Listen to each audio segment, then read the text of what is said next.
Welcome to My Health Wake Up Call, a podcast sharing personal stories. I'm Donna Pinto. The intention of this podcast is to provide a space for people to share their personal health enlightenment story. By sharing our experiences in this format, we're able to connect on a deeper level and create something bigger, a ripple effect, reaching out to a broader community of truth and health seekers. Today, I'm honored to introduce Janet Gola. And before she shares her amazing story, I'm just going to give a brief background. We met in an online DCIS group. DCIS stands for ductal carcinoma in situ, for those that don't know what that is. It's considered a non-invasive precancer by most physicians.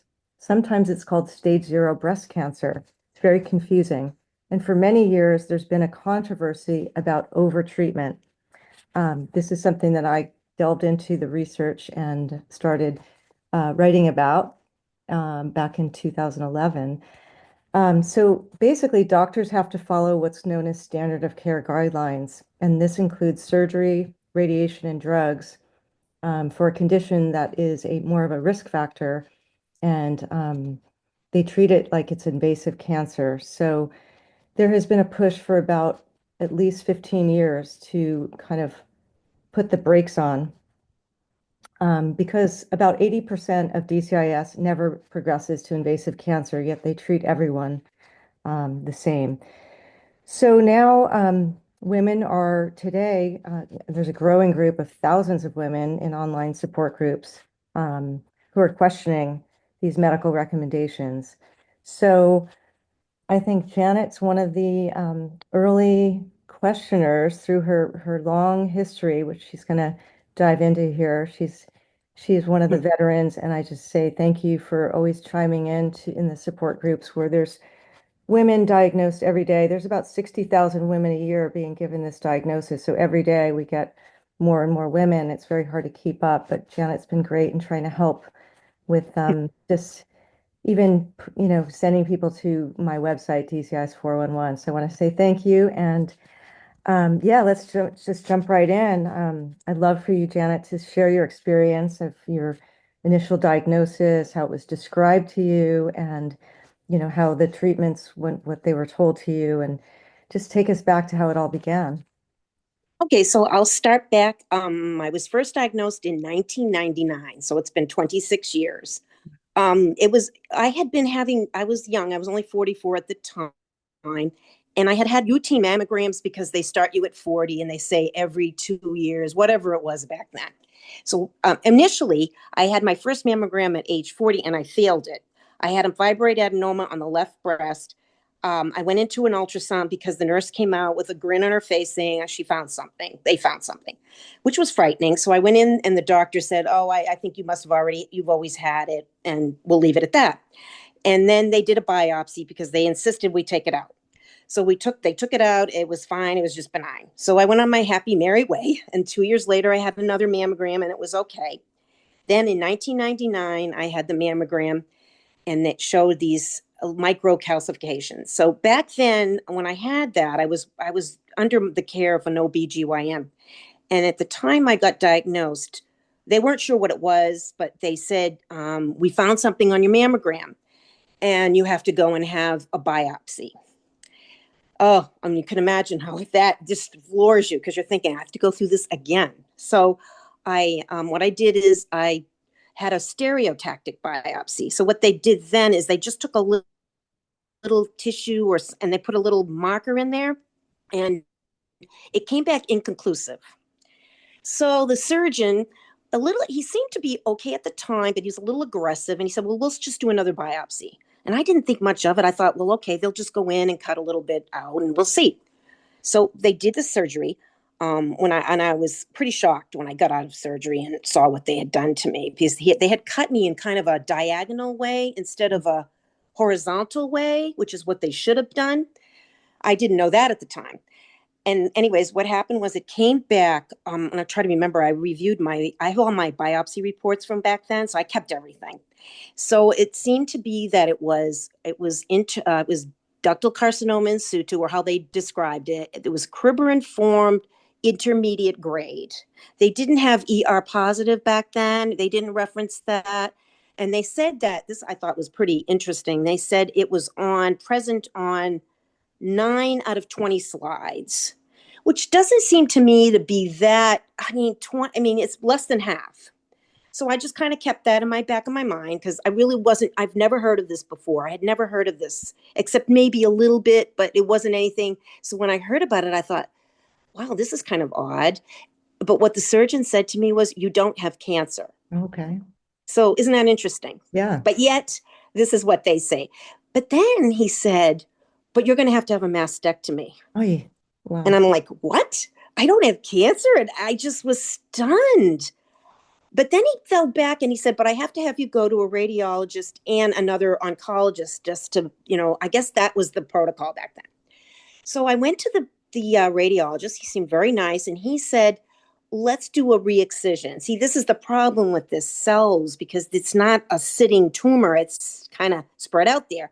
So he Right. said, we're going to do a re-excision.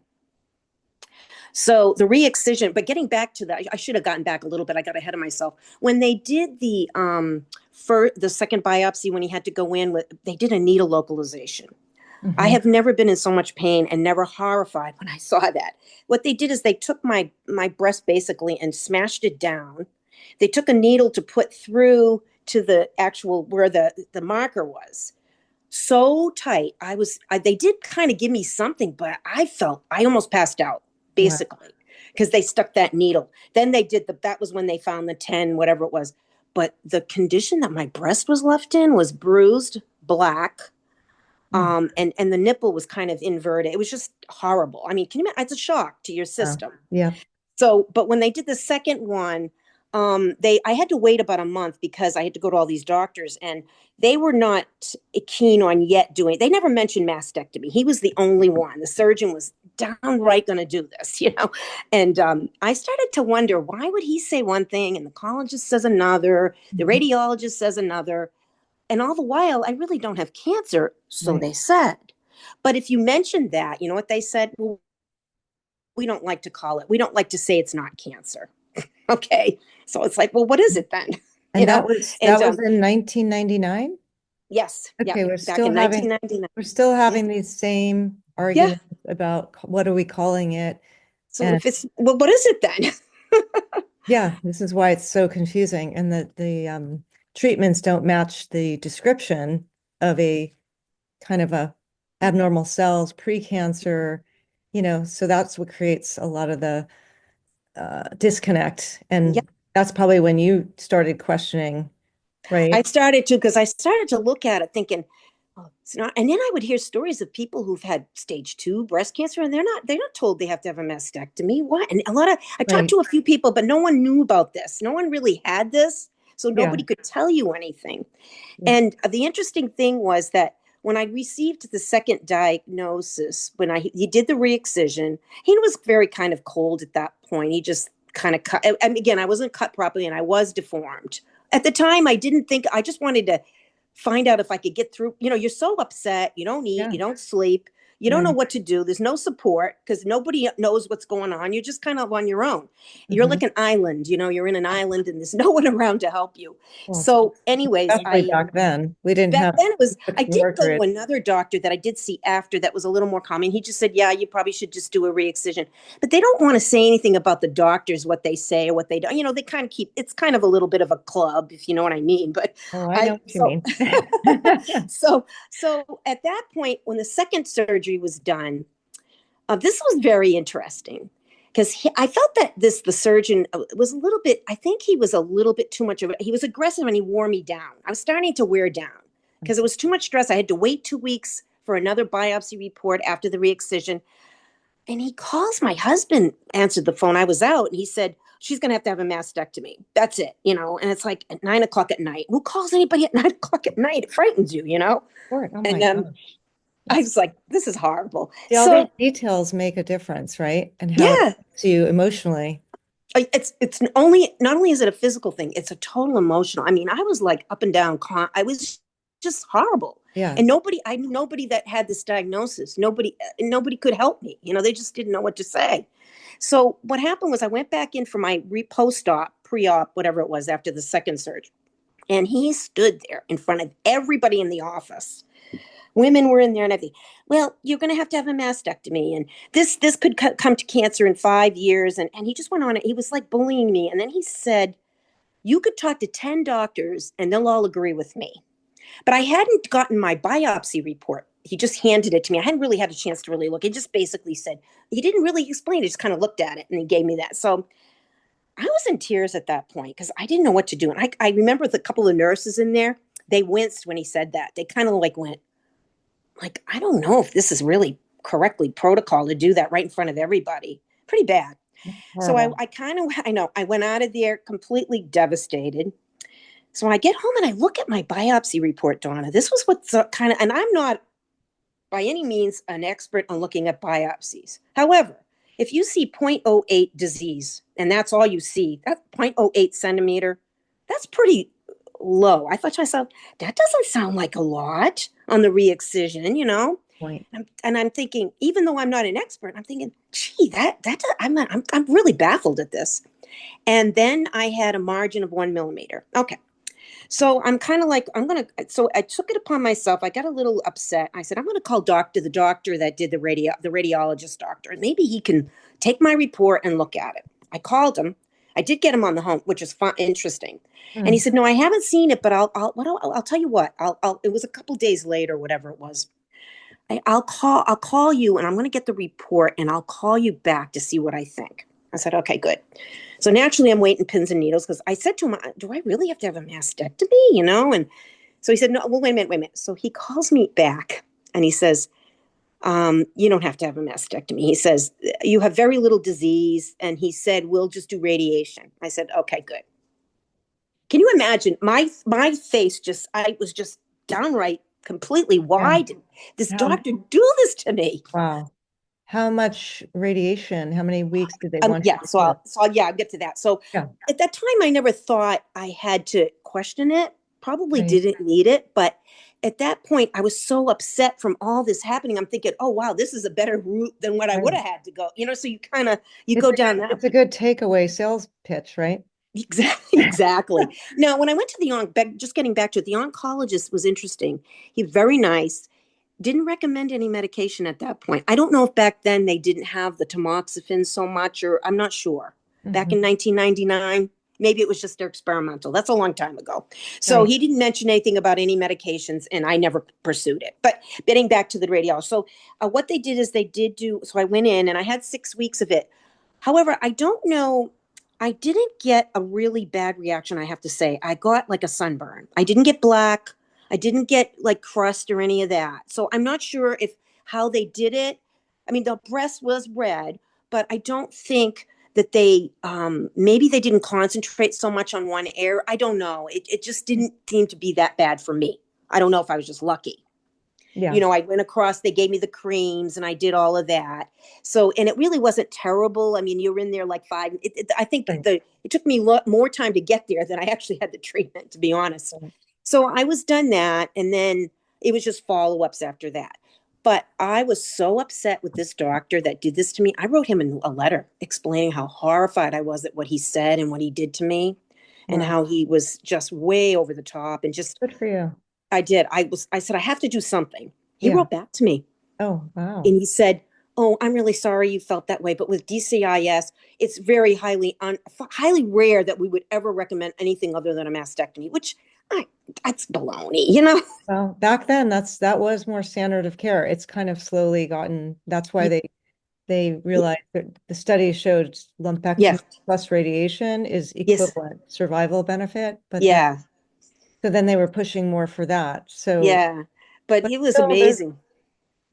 there's there's concerns with both those options are not great, right? For None something of it was great. not really a condition that's going to harm you or your life, or there's no survival benefit to any of the treatments. Did they tell you that? This is They told my me issue. They're not they really didn't informing no, women. no, they didn't tell me that, but they did tell me that it could never kill you. DCIS That's can't could kill never you. kill you. Yeah, So but the it's treatments can kill you. yeah, Did they tell you exactly. that? No, no, they did not. Yeah. They did not tell me that. Yeah, Nobody or that told you they can shorten anything. your life. They can kill you earlier. That's the Yes. problem that I had. And, Yeah.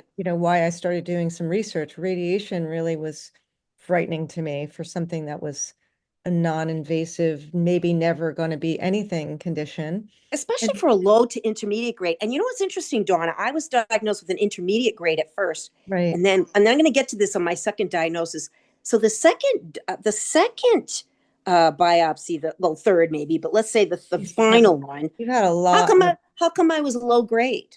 So why um, did it go from we couldn't figure it yeah. out to intermediate now to low grade? So I Well, never was high grade. yeah. Well, the thing is you had low risk DCIS, whether it's lower, and then pathologists can't agree 25% of the time. So if they ask, I you wondered. agree. So that's the reason that, I put out information so that women could understand there's high grade, which is more the higher risk. There's low and intermediate grade, which is now lumped into low risk.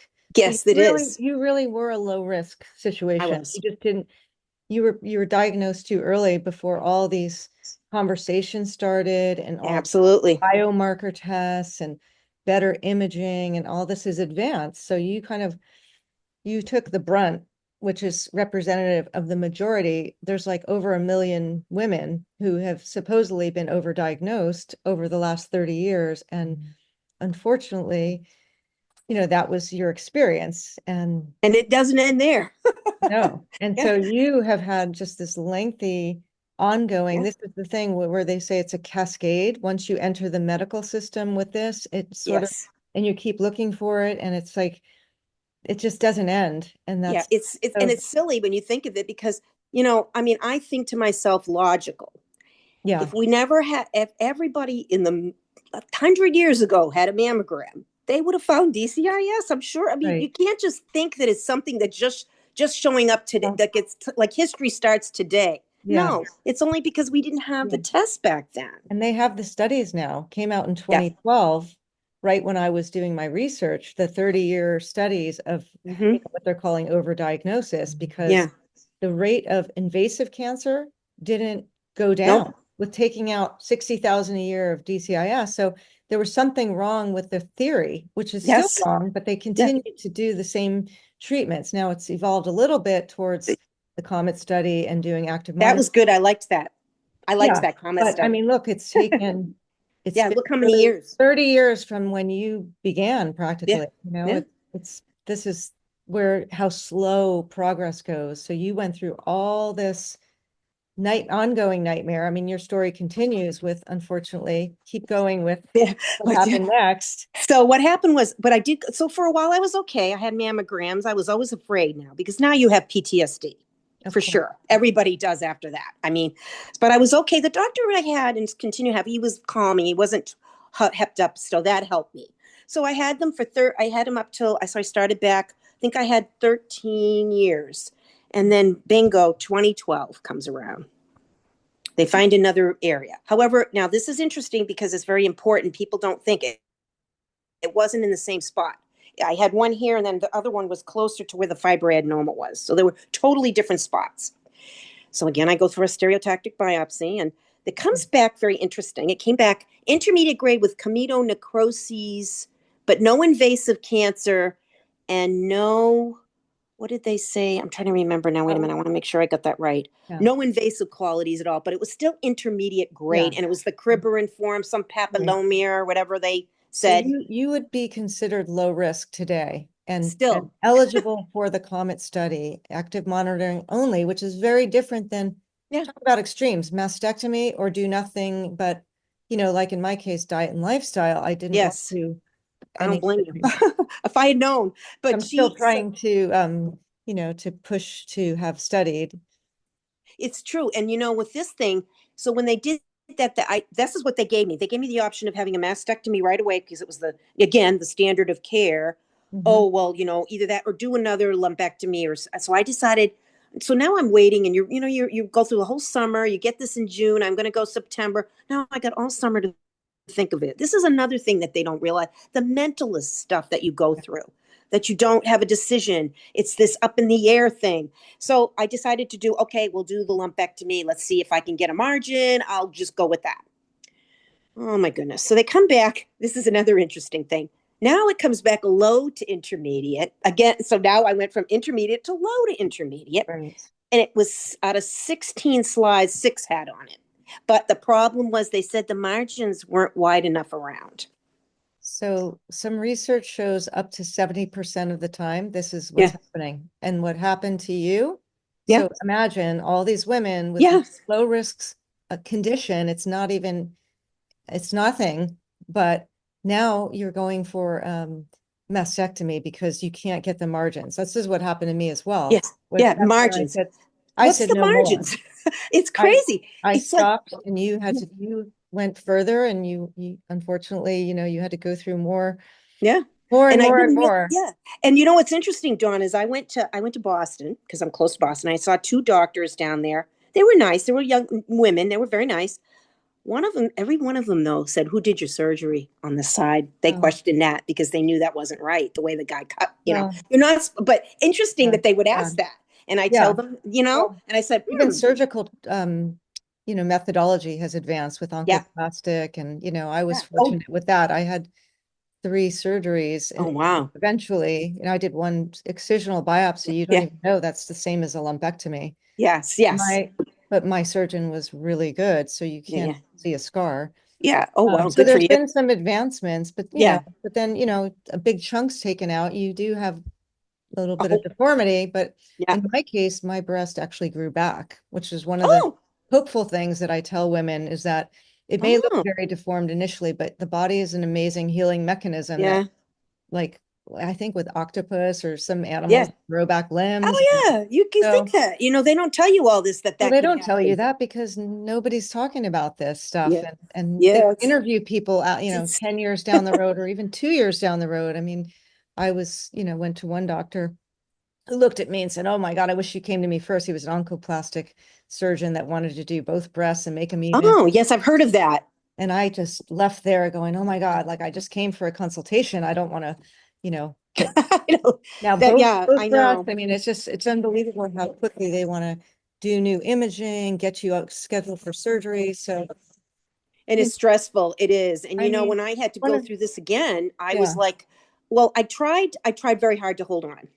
But they start with the language of, we don't know if there's more out there. exactly, We don't know. You might have invasive cancer. That's what I exactly. was presented with. This is what we're all presented with. This is a hard, hard thing to live with. It It's is. not So you don't easy. know what to do. So now I'm going, so this, my surgery was December. I had the lumpectomy for the second time in September. And I'm doing all this research to come till March. So for 6 months, I'm going through, what if I have something? What if I don't? So Yeah. I had a What 6 month if? terrible, the roller How coaster. do you sleep? I did my best. I did a lot of reading. I did a Yeah. lot of function. I like to read history. So I got Yeah. out a bunch of Good. history biographies to help me get Good. through it. I found a way, but it was hard. Yeah. I didn't sleep that good. And you don't eat right. And nobody can live with stress like that. That's not good for any, and it couldn't have So been good for my situation. did they offer So you anxiety meds like they did? no, no, Yeah. nothing. I got Diagnosis, they nothing. go, "Would you like a prescription for Xanax?" I'm asking about diet and lifestyle, and they want to give me anxiety meds. I'm like, it's basically giving you an anxiety disorder. Yeah, I think that, yeah, I became a breast cancer patient without being one, really being a breast cancer. You're So really where a healthy, you were a healthy woman that was yeah, like all the other 60,000 a year were health. Well, I'd say 50,000. There might be, a smaller percentage that actually have a higher risk. That's more, yes, like, maybe it will become invasive. Maybe they need to really, yes.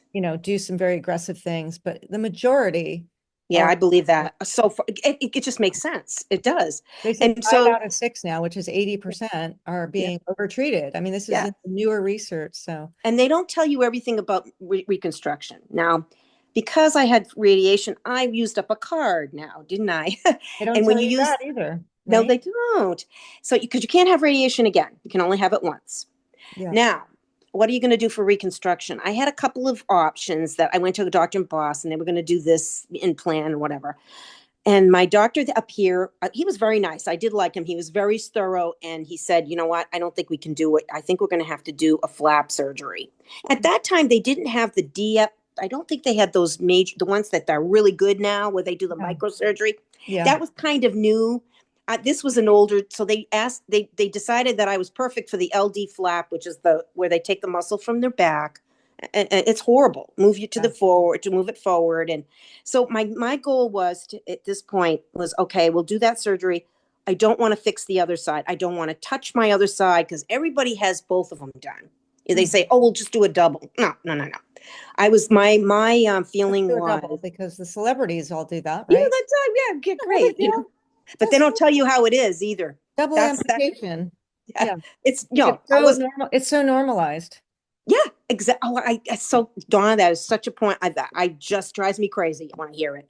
And so he was very accommodating. He said, I think I can get it to look close to your other side. It's not going to be perfect. I'm not asking for perfect. As I always say, perfect's the enemy of good, as long as it's fairly good. Yeah. So we were successful with the LD flap. They do put an expander in. It's a huge surgery. I had drains here. I had drains there.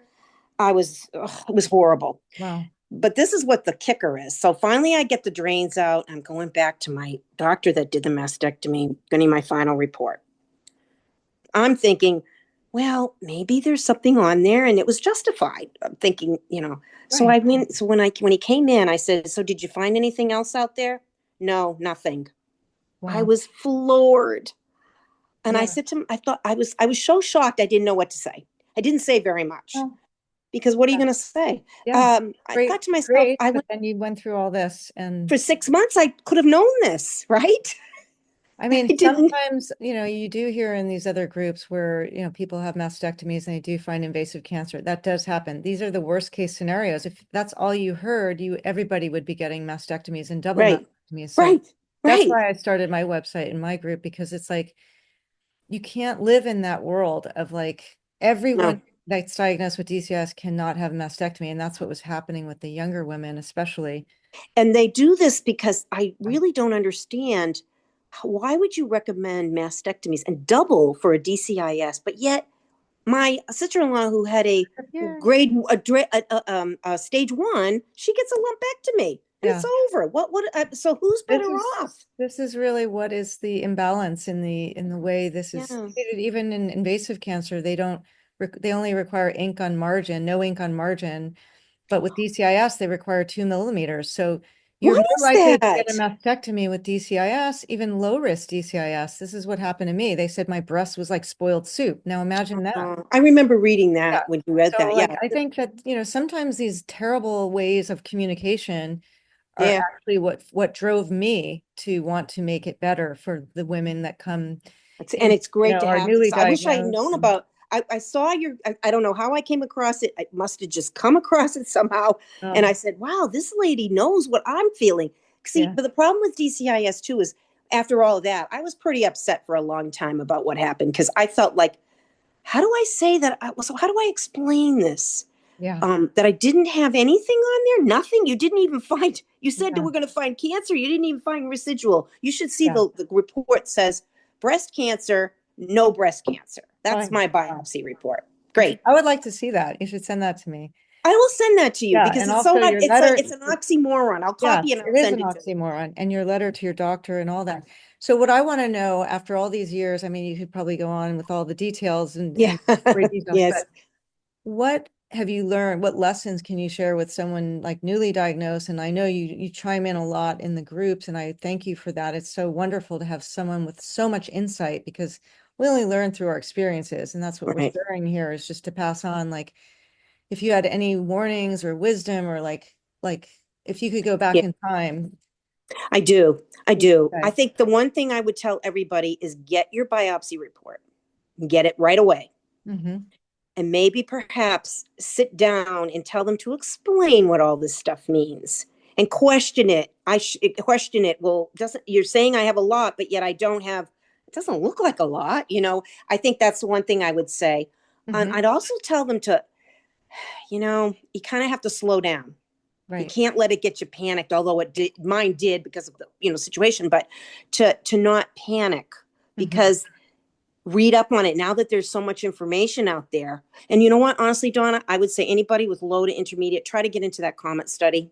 Yeah. I really think that people should do Well, that. the comment study is now closed, Oh, okay. but I would say along those lines, find a doctor that is part of that. And, there are Yeah. more studies out there. Look on clinicaltrials.gov and, Do they get have them still? Like, I mean, are they going to continue with the comet Yeah, study? What well, is going to happen? it's still ongoing. We're, I'm a patient advocate with Yeah. this study. We're Yeah. trying to get more funding to continue because we need long-term results. Yes. There's only 2-year results. We need 5, 7, 10 years because doctors are still like they're risk averse. The women want it. In Yeah. Netherlands, they changed to a preference study because like 70% of the women wanted active monitoring versus surgery. Yeah. Yeah. So there's a desire Yes. coming from the women to have active monitoring like they do in prostate cancer. And it's just, Yeah. How come there's prostate so, cancer seems to have gotten the standard of care to watch and wait very well, yeah, quickly? because men How have, come? incontinence and impotence, and they have side effects, and women are just so quick to remove their breasts because Yes. They there's feel that just it's a not a big deal. mentality that's Yeah. That's got to different, be it. and they don't think that much like, oh, well, I don't need these breasts anymore. And man, it's like a boob job or whatever the celebrities make it seem so like nonchalant. But I feel like that is a humongous It is a thing big to do decision. to so many women that really don't benefit from this. And actually, there's a lot of harm to it that's Yeah. not being disclosed. So that's my mission, is to educate.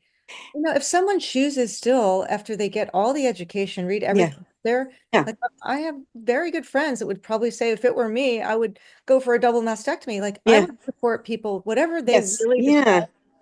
Right. Really, we're not, they're not giving women the information. That's why I No. made DCIS 411 for those of us that are old enough to remember. 411 means what? Yeah, I know. That's great. It was Information. We great. need It was vital such a great, it's information. great info. And I had written my story a little bit on there. And Yeah. also I would tell some people too is, you know what, if you've not done mammograms, I would just say don't go down that road if you don't have to. If you don't have a family history, Hmm.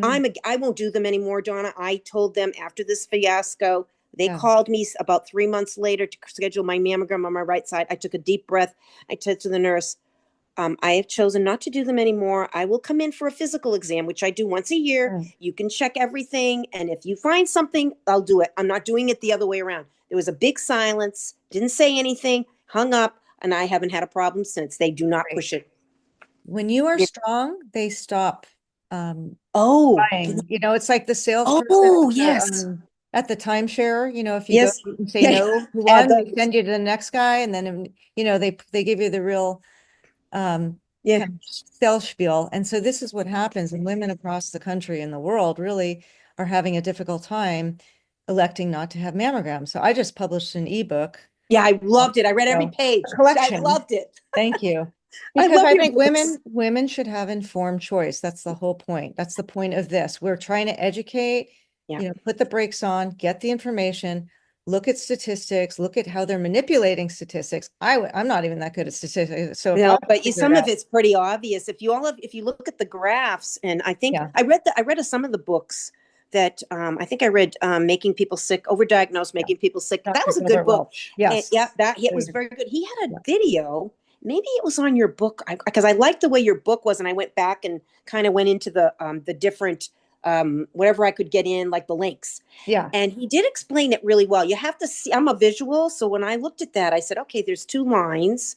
So Mhm. he's saying, but wait a minute, if mammograms are helping with, why aren't these, the people on the bottom line, why aren't they at the top?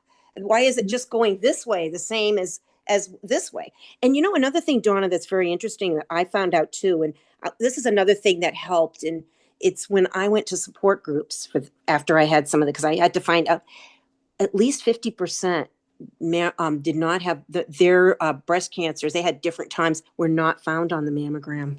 Oh, I know. Many of them. Well, that's underdiagnosis, which is like Yeah. dense breast So tissue. 40% of women are, they're not going to find the real breast cancer. yeah. So So what does that tell you? it's a really poor test. It's just over marketed, Yeah. overhyped, the Yeah. whole Pink Awareness Month. I'm going to be promoting my book. I'm trying to get it on Amazon Oh, during it'd be great if you did. And Cancer you know what? Awareness Month. So Thank you Icon. for all Yeah. that you have done to change. I mean, Yeah. we're running out of time here. We could talk forever, but I like know, but I'm you're, so glad I was able to do this. I finally yeah, wanted to do this because you're I think his stories are important and, to help absolutely, people. I hope it helps people, not to absolutely. frighten people.